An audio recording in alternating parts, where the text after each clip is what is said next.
Two men journey to the bars and restaurants of Scandinavia to find amazing beers, always with the same question. Hey, what's on tap? It's time to find out. Welcome to day 10.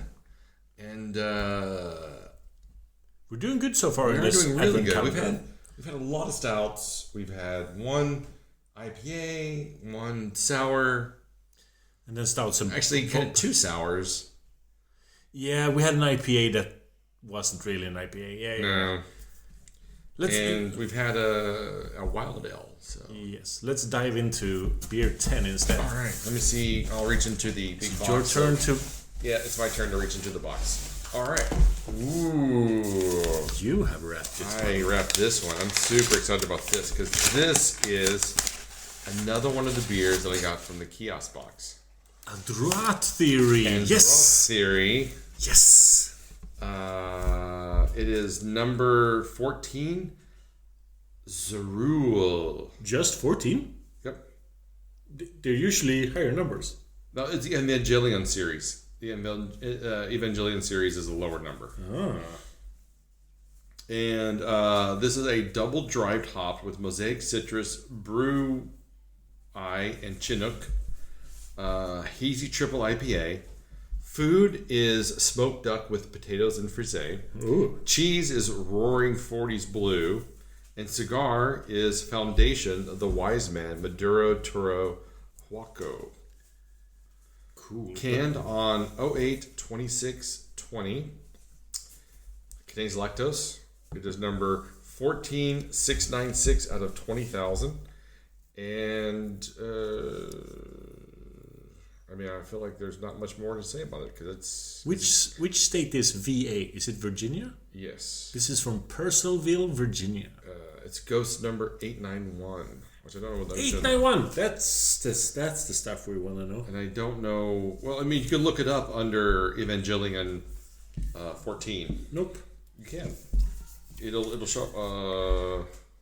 So it's an Imperial Stout. No. What? Well, because you have to look. This is 819 is an Imperial Stout. That's Ghost number 819, but this is an Evangelion. So I think there's two different things. There's Ghost 819 is an Imperial Stout. I'm sorry, 891. Look up that one instead.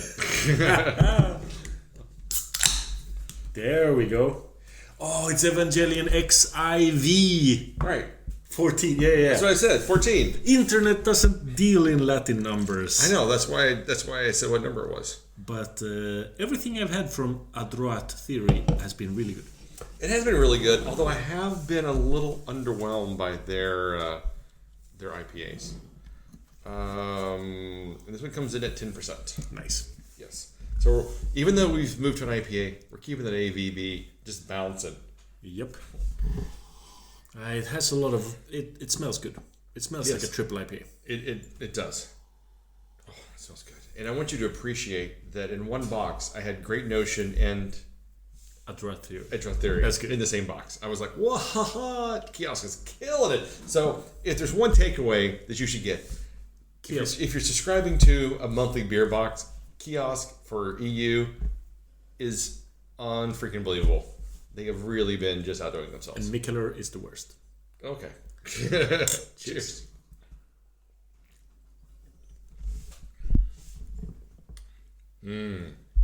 Yeah, That is really good. This works. Yeah.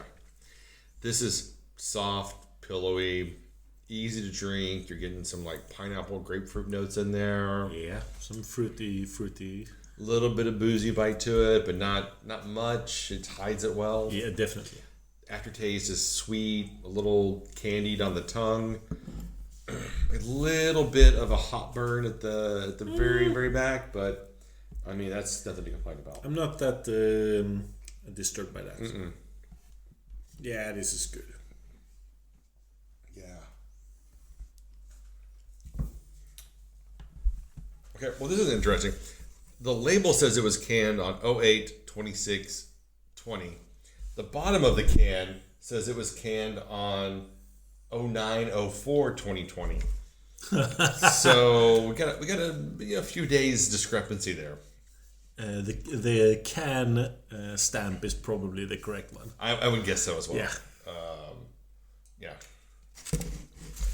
Wow, this one's really nice. Wait. The I said Purcellville because that's what the internet says. This one says it's from Vine Hill, Virginia. Vint Hill, V-I-N-T, Vint Hill, Virginia. Adroit Theory Brewing Company, Vint Hill, Virginia. So I would go with the can. It's not Android.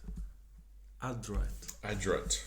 Well, Adroit. Yeah, Adroit. Is I just going with whatever you said. I have a friend, when he rates beers, he tries to be very fancy in his wording. And he uses the word adroit all the time about clean pilsners. He's like, very adroit. How does that? I might need a working definition of adroit and the theory around it with it, because I've never really thought much about it, but I thought it was a weird term. Yeah, definitely. But I'm not really sure what that word means. Adroit, clever or skillful. Interesting. So my beer friend, he uses it to describe the brewers behind the beers. Okay. Well, I will say, if nothing else, I am 100% down with their packaging. And skulls and metal. Yeah, and this label is some sort of demon cloaked in a hood with a forked tongue sticking out, big horns, and then holding a skull with daggers through the eyes and some sort of crown on top. Some kind of king that he is. Yes, with vines hanging off of. I mean, their can artwork is amazing. Yeah. The beer is really good. Mm-hmm. Strong 4.25 for me. Yeah, I was actually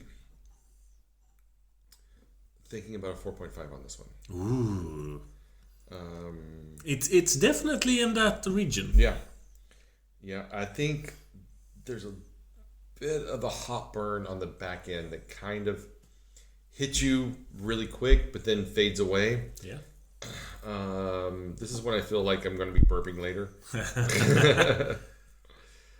But it's super sweet, and it's super. I mean, not sweet by like sugary, but nice, pleasant. Yeah. But there is a very wonderful sweet aftertaste to it as well. It's a very generous beer. It is. So Was it 10%? Yeah. For 10th of December. Perfect. Just all lines up. The stars and the moon are aligning for us. People will not believe that we pulled them randomly for a box, but we actually do. We actually do, and it's quite fun. Yeah. Man, this is really, it's a spot. So I think I'll, fuck it, 4.5. Yeah, I might change my mind. 4.25 right now, and if we stop recording now and we keep drinking this, I might increase it. Okay, so that was day 10. Talk to you later. See you tomorrow. This podcast is part of the Pod Syndicate family. For more criminally compelling shows, articles, and conversations, head to wearepodsyndicate.com.